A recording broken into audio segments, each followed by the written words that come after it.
जयपुर राजस्थान में कन्हैया लाल की जिस प्रकार निर्मम हत्या हुई है, पूरा देश नहीं पूरा विश्व इसको लेकर के आश्चर्यचकित हुआ है।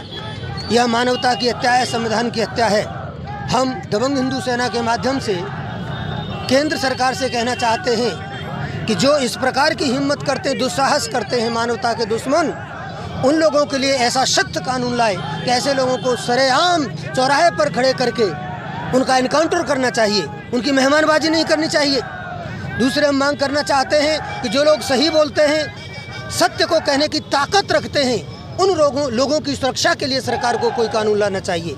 नहीं तो भविष्य में न तो कोई सत्य बोलने के लिए तैयार होगा और न सत्य का समर्थन करने के लिए। आखिर दुनिया कहाँ जाएगी? मानवता का क्या होगा?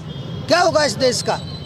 हम कहना चाहते हैं कि जो पुलिस वाले वहाँ खड़े थे, या तो जिन पुलिस अधिकारियों को मालूम था कि कन्हैया के साथ ऐसा विवाद हो रहा है, उसके बाद भी वो नहीं बचा पाए, उन पर कार्रवाई करे। राजस्थान सरकार दोषी है, उसको चाहिए था कि उन पर कार्रवाई करती आज तक, लेकिन उसने आज तक कार्रवाई नहीं की है। कन्हैया लाल के हत्यारों को फांसी की सजा दी जाए और उसके परिवार वालों को कम से कम 5 करोड़ रुपए की आर्थिक सहायता प्रदान की जाए। ये दबंग हिंदू सेना मांग करती है।